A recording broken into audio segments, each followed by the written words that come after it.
Halo, selamat datang kembali pada pembelajaran sosiologi kelas 12. Pada pembelajaran sebelumnya, kita banyak membahas mengenai pengertian perubahan sosial menurut para ahli, mulai dari Profesor Selo Sumarjan, Kingsley Davis, Mark Ivor, hingga William F. Ogden. Pengertian perubahan sosial menurut para ahli tersebut dapat kita pahami sebagai sebuah konsep. Konsep memiliki makna sebagai berikut.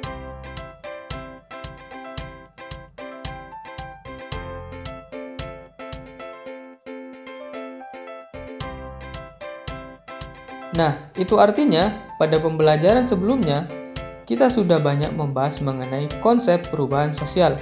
Sedangkan pada materi kali ini, kita akan banyak membahas mengenai hal yang lebih luas daripada konsep, yakni teori perubahan sosial. Tentunya konsep dan teori memiliki sebuah perbedaan. Untuk menjawab perbedaan tersebut, dan sebelum masuk pada materi inti dalam pembelajaran kali ini, kita akan mencoba menjawab pertanyaan pemantik sebagai berikut.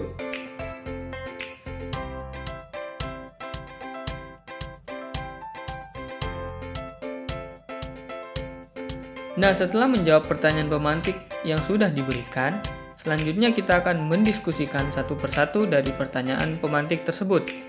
Yang pertama, kita mulai dari pengertian teori.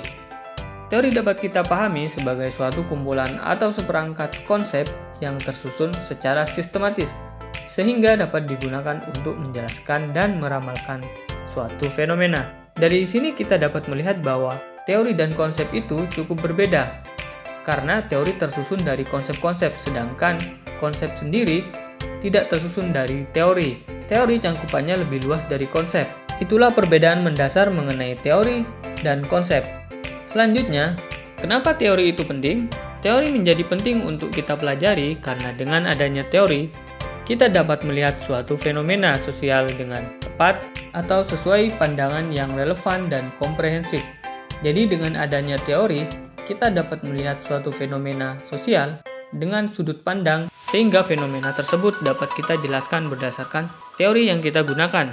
Kemudian selanjutnya, pada teori perubahan sosial di sini terdapat 4 jenis teori. Yang pertama adalah teori evolusi, yang kedua adalah teori siklus, ketiga ada teori konflik, dan keempat ada teori struktural fungsional.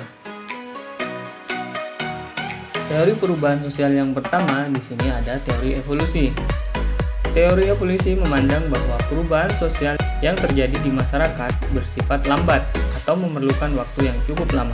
Selain itu, teori ini juga memandang bahwa perubahan yang terjadi dalam masyarakat bergerak dari masyarakat yang sederhana menuju masyarakat yang lebih kompleks. Nah, menurut Surjono Sukanto, dalam teori ini bisa kita klasifikasikan menjadi 3 konsep besar. Yang pertama, ada teori evolusi unlinear. Kedua, ada teori evolusi universal. Dan yang ketiga adalah teori evolusi multilinear. Kita akan mencoba membahas satu persatu mengenai 3 bagian teori evolusi ini. Yang pertama, teori evolusi unlinear. Teori evolusi unlinear mengatakan bahwa perubahan dalam masyarakat terjadi secara lambat dan sifatnya bertahap.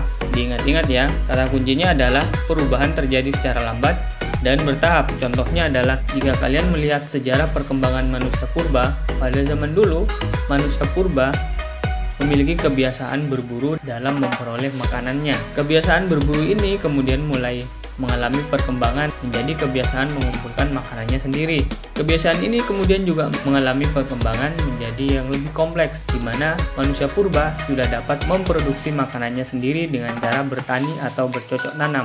Nah, perubahan yang terjadi di sini tentunya bersifat bertahap, di mana yang awalnya masyarakat mengandalkan kegiatan berburu, kemudian mulai berkembang menjadi kegiatan mengumpulkan makanan dan memproduksi makanannya sendiri. Tidak mungkin dari masyarakat yang awalnya berburu langsung bisa mengolah makanannya sendiri. Kemudian yang kedua ada teori evolusi universal. Teori ini kebalikan dari teori evolusi unlinear, di mana menurut teori ini perubahan sosial yang terjadi masih bersifat lambat namun tidak perlu bertahap. Contoh nyata dari teori evolusi universal ialah masyarakat kota yang awalnya hanya terdiri dari masyarakat kota, namun karena adanya urbanisasi atau perpindahan penduduk desa ke kota membuat masyarakat kota yang awalnya homogen atau terdiri dari masyarakat kota itu saja menjadi masyarakat yang heterogen atau terdiri dari masyarakat lain. Misalnya kita lihat sekarang wilayah Kota Malang tidak hanya terdiri dari orang-orang yang berada di Malang saja atau orang-orang penduduk asli Malang, melainkan kaum-kaum perantau misalnya dari Nusa Tenggara Timur, Papua, hingga Madura. Kemudian teori evolusi yang ketiga adalah teori evolusi multilinear. Teori ini menekankan bahwa perubahan sosial yang terjadi dapat terjadi dalam berbagai cara, baik itu bertahap maupun tidak bertahap.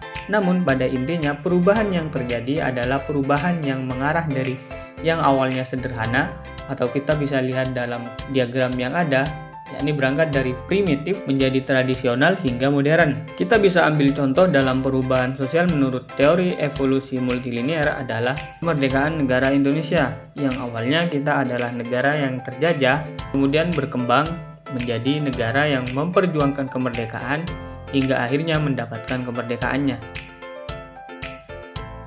Kemudian pada teori perubahan sosial yang kedua di sini adalah teori siklus. Teori ini merupakan kebalikan dari teori sebelumnya atau teori evolusi. Jika teori evolusi mengatakan bahwa perubahan itu cenderung terjadi selama satu kali, di mana perkembangannya dimulai dari masyarakat yang sederhana menjadi masyarakat yang kompleks, seperti yang sudah dijelaskan pada gambar diagram sebelumnya. Sebaliknya, pada teori siklus mengatakan bahwa perubahan sosial yang terjadi cenderung berulang, di mana fenomena yang pada zaman dahulu terjadi itu dapat berulang pada zaman saat ini. Bisa dilihat pada gambar diagram yang ada, di mana diagram menunjukkan bahwa dari masyarakat primitif berkembang menjadi masyarakat modern, lalu berulang lagi menjadi masyarakat primitif, dan seterusnya. Contoh kasus yang kita bisa lihat berdasarkan sudut pandang teori siklus adalah tren gaya rambut belah tengah. Tren ini sebenarnya sudah populer pada zaman dulu. Kita bisa lihat pada gambar bahwa artis Alam Mbah Dukun sebenarnya sudah populer dengan ciri khasnya yakni gaya rambut belah tengah.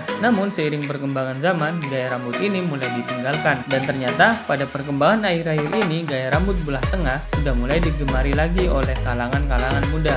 Istilah gaya rambut belah tengah ini biasa kita kenal dengan sebutan mullet.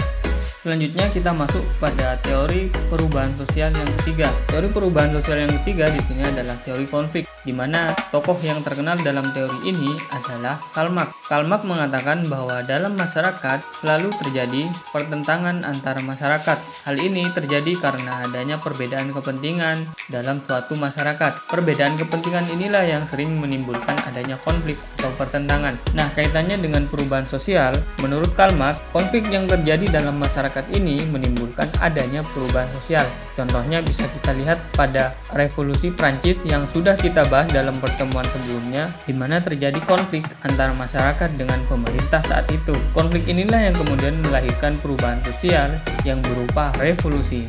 Revolusi yang terjadi pada masyarakat Prancis sendiri secara konkret berupa perubahan dari masyarakat yang awalnya dibatasi hak untuk berpikir karena dikendalikan oleh pemerintah, mulai mendapatkan kebebasan berpikir yang bebas dari bayang-bayang agama. Kemudian di sini kita masuk pada teori perubahan sosial yang terakhir. Di sini ada teori struktural fungsional. Tokoh dari teori ini adalah Talcott Parsons. Nah, Talcott Parsons ini mengatakan bahwa masyarakat itu diibaratkan sebagai bagian tubuh manusia, di mana bagian tubuh manusia memiliki fungsinya masing-masing yang saling berkaitan untuk menciptakan keseimbangan dalam suatu proses metabolisme tubuh. Nah, begitu juga dengan masyarakat. Masyarakat juga terdiri dari beberapa elemen yang saling berkaitan, di mana setiap elemen memiliki fungsinya masing-masing untuk menciptakan suatu keseimbangan sosial yang ada. Misalnya bisa kita lihat pada gambar, di mana di sini kita dapat melihat suatu bentuk struktur atau bagan dari sebuah lembaga masyarakat, di mana dalam hal ini terdapat pemerintah daerah yang memberikan tanggung jawab pada pasukan kuning untuk melakukan kegiatan bersih-bersih. Kemudian pasukan kuning mempersiapkan kegiatannya dengan meminta bantuan pada bagian sarana prasarana. Lalu sarana prasarana di sini juga dibantu oleh masyarakat luas. Kemudian diteruskan oleh bagian-bagian lainnya. Nah, pada bagian-bagian ini memiliki fungsinya masing-masing untuk menciptakan keseimbangan sosial. Persamaan dari organ tubuh manusia dan bagan yang sudah digambarkan tersebut adalah sama-sama ingin menciptakan suatu keseimbangan. Nah, jika dikaitkan dengan perubahan sosial, menurut Talcott Parsons, perubahan sosial dapat mengubah suatu fungsi dari masyarakat itu sendiri. Adanya perubahan sosial ini menciptakan keseimbangan baru dalam masyarakat sehingga masyarakat harus menyesuaikan diri dengan perubahan yang ada. Hal ini dapat kita contohkan pada perubahan yang diakibatkan oleh revolusi industri, di mana dengan adanya penemuan mesin uap mengakibatkan sistem sosial masyarakat yang awalnya pertanian berubah menjadi sistem manufaktur. Hal ini membuat masyarakat harus menyesuaikan diri dengan perubahan sosial yang ada, di mana masyarakat yang awalnya mengandalkan sistem pertanian berubah menjadi pekerja pabrik. Nah, dari sini fungsi masyarakat juga turut berubah. Kerja sebagai petani berubah menjadi pekerja pabrik. Ditekankan di sini adalah perubahan sosial turut merubah sistem sosial masyarakat. Masyarakat harus mengikuti perubahan yang ada agar tercipta keseimbangan sosial. Selain membahas mengenai teori perubahan sosial, pada materi kali ini kita juga akan membahas mengenai bentuk-bentuk perubahan sosial, atau bisa disebut juga dengan jenis-jenis perubahan sosial. Untuk bentuk-bentuk perubahan sosial di sini dapat kita kategorikan dalam beberapa aspek. Yang pertama, berdasarkan waktunya. Bentuk perubahan sosial berdasarkan waktunya dapat kita bagi menjadi dua, yakni evolusi dan revolusi. Kemudian, bentuk selanjutnya ada berdasarkan pengaruhnya. Pada bentuk perubahan sosial berdasarkan pengaruhnya, kita juga bisa membedakan menjadi dua bentuk, yakni pengaruh yang bersifat besar dan pengaruh yang sifatnya kecil.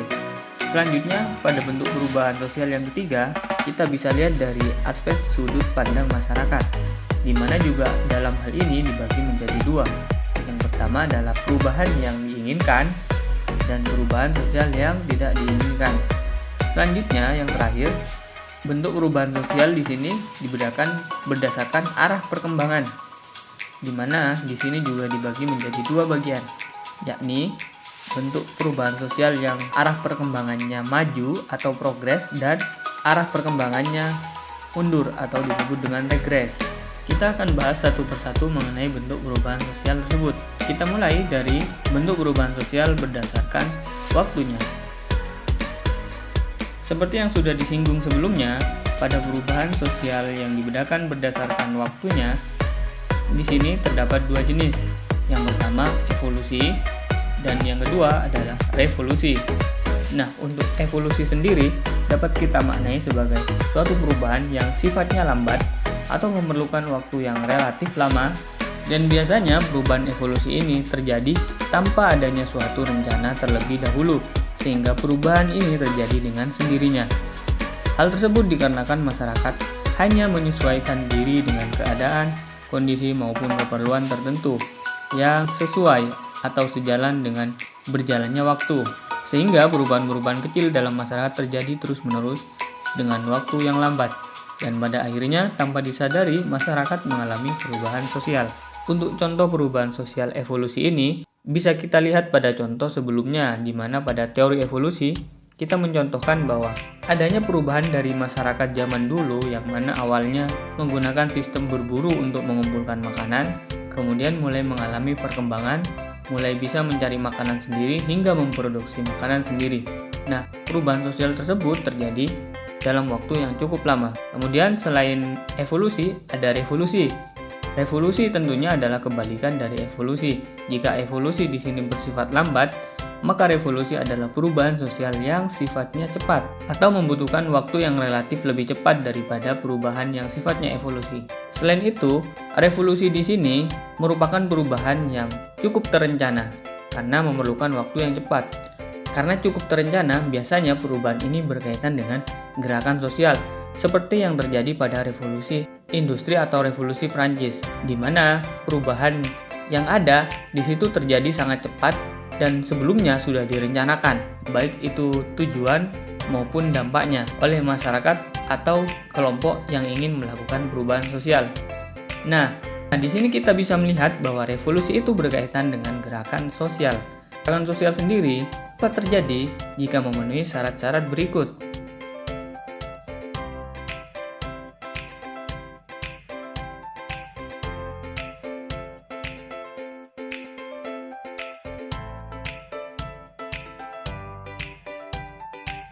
Kemudian selanjutnya, pada bentuk-bentuk perubahan sosial terdapat perubahan sosial berdasarkan pengaruhnya. Dalam hal ini, perubahan sosial berdasarkan pengaruhnya terbagi menjadi dua. Yang pertama, perubahan besar, dan yang kedua adalah perubahan kecil. Nah, perubahan besar merupakan perubahan sosial yang memiliki dampak yang luas terhadap masyarakat, di mana dampaknya dapat mempengaruhi masyarakat maupun lembaga-lembaga lain yang bersangkutan. Contoh dari perubahan sosial yang memiliki pengaruh besar, misalnya adalah perkembangan teknologi. Dengan adanya perkembangan teknologi yang semakin canggih, tentunya akan berdampak sangat luas pada perkembangan masyarakat. Misalnya pola pikir, nilai, perilaku, dan lain sebagainya. Kemudian, kebalikan dari perubahan sosial yang memiliki pengaruh besar adalah perubahan sosial yang memiliki skala lebih kecil. Perubahan ini biasanya hanya dirasakan oleh beberapa masyarakat saja. Contoh dari perubahan sosial ini misalnya, seperti yang sudah dijelaskan sebelumnya adalah perubahan fashion atau perkembangan tren gaya rambut seperti yang ada pada gambar. Perubahan gaya rambut semacam ini tidak dilakukan oleh semua kalangan masyarakat. Misalnya yang melakukan perubahan sosial semacam ini hanya kalangan anak muda. Selanjutnya, terdapat bentuk perubahan sosial yang dibedakan berdasarkan sudut pandang masyarakat. Dalam hal ini, perubahan sosial berdasarkan sudut pandang masyarakat dibedah menjadi dua bagian. Yang pertama, perubahan sosial yang diinginkan dan perubahan sosial yang tidak diinginkan. Perubahan sosial yang diinginkan biasa kita sebut sebagai perubahan sosial yang dikehendaki, di mana perubahan yang ada di sini memang sudah direncanakan oleh masyarakat. Jadi perubahan di sini memang sudah disengaja oleh masyarakat karena memang masyarakat sendiri yang menginginkannya. Misalnya, perubahan sosial yang direncanakan adalah adanya program keluarga berencana, di mana tagline yang kita kenal adalah 2 anak cukup. Nah, program ini memang sengaja direncanakan oleh masyarakat atau khususnya oleh pemerintah untuk menekan padatnya jumlah penduduk yang ada saat ini. Selanjutnya, ada perubahan sosial yang tidak diinginkan. Di sini jelas bahwa perubahan ini merupakan kebalikan dari perubahan sosial yang diinginkan. Biasanya perubahan sosial yang tidak diinginkan ini berada di luar kendali oleh masyarakat. Misalnya adanya bencana alam seperti gunung meletus, longsor, dan sebagainya. Kemudian pada bentuk perubahan sosial yang terakhir, di sini dapat kita klasifikasikan berdasarkan arah perkembangannya. Berdasarkan arah perkembangannya, perubahan sosial di sini dapat kita bedah menjadi perubahan progres dan perubahan regres. Perubahan progres merupakan perubahan yang mengarah pada suatu kemajuan dalam masyarakat. Perubahan ini lazimnya memang sengaja diciptakan oleh masyarakat karena memiliki keuntungan atau dampak yang lebih baik pada kemajuan masyarakat itu sendiri. Contoh dari perubahan sosial progres adalah adanya konsep kesetaraan gender. Konsep kesetaraan gender merupakan bentuk suatu kemajuan berpikir masyarakat di mana perempuan diberi hak yang sama dengan laki-laki untuk mengekspresikan dirinya, baik itu untuk bekerja pada sektor publik maupun hal lain. Nah, kemudian terdapat kebalikan dari perubahan progres. Di sini ada perubahan yang sifatnya mundur atau perubahan regres. Seperti namanya, perubahan regres ini merupakan perubahan sosial yang mengarah pada kemunduran dalam kehidupan masyarakat. Contoh real dari perubahan regres ini adalah penyalahgunaan narkoba. Penyalahgunaan narkoba dapat menimbulkan efek yang cukup berbahaya bagi masyarakat, misalnya merusak kesehatan, mental, dan lain sebagainya. Penyalahgunaan narkoba sendiri dikatakan sebagai perubahan sosial karena pada dasarnya narkoba merupakan obat-obatan yang digunakan awalnya untuk keperluan medis. Namun seiring perkembangan zaman ternyata narkoba disalahgunakan. Hal inilah yang kemudian menjadi perubahan sosial yang bersifat regres atau mengalami kemunduran, di mana yang awalnya narkoba digunakan sebagai alat medis disalahgunakan sebagai alat yang berbahaya yang dapat merusak generasi.